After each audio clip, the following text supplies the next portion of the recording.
Hello everybody and welcome to Christmas Eve. So it's time to reveal all the answers to those various TMDWP quizzes that have been running. The first one being the Chinese Whispers YouTube thing from back in TMDWP 68. And so the answers are as follows. Number 1 was Zaroff in The Underwater Menace. Number 2 was the Doctor in Earthshock talking to the Cyber Leader. Number 3 was the Doctor saying goodbye to Susan in the Dalek Invasion of Earth.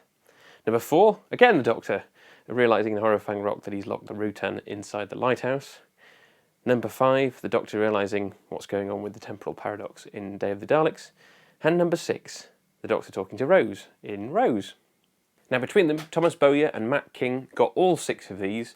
Individually, they both got 5. Each of them missed a different one.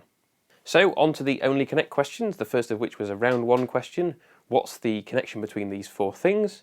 So we had the Night of Jafar, the Girl Who Waited, Bad Wolf, and An Unearthly Child. And the connection is that the eponymous character is a companion of the Doctor. So Ian was the Night of Jafar, Amy was the Girl Who Waited, Rose was Bad Wolf, and Susan was An Unearthly Child.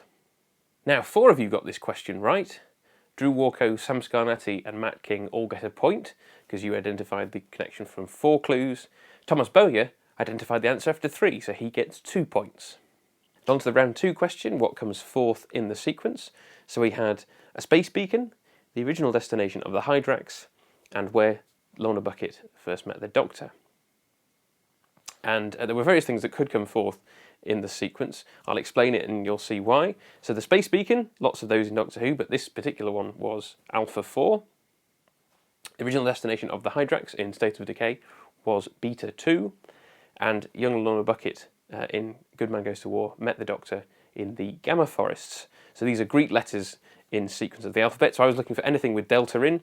I went for the Chimeron Queen from Delta and the Bannermen. But you could have equally have had the wave the Doctor was building in Passing of the Ways, or particles that the Doctor was detecting in the Time Warrior and I think Planet of the Dead. And again, Thomas Bowyer scores. Got this after the 3rd clue, so he gets 2 points. And so finally we come to the 5 trivia questions that I set earlier in this run of podcasts. 5 questions, 2 points for each question harder than the previous one. And the first simple start, name the 2 Doctor Who stories that have the word impossible in their titles, and those would be The Impossible Planet and The Impossible Astronaut. The second question, name 3 actors who were companions, who also played another role in the show either before or after they became a companion. Now this list is far too long to read out here, but we start with people like Jacqueline Hill, who was Barbara, came back as Lexa. Nicholas Courtney had been Brett Vine before he became the Brigadier.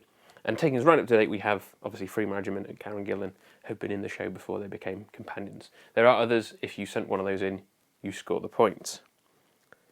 Question 3 was about Michael Sheard, who appeared alongside 5 of the 7 classic Doctors. I wanted to know which 2 he didn't star opposite.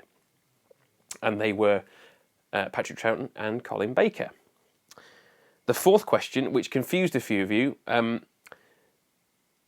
new title sequence debuts in The Time Warrior, but what else do we see debut? So if you said the TARDIS, that's part of the title sequence. If you said John Pertwee's legs, that's part of the title sequence.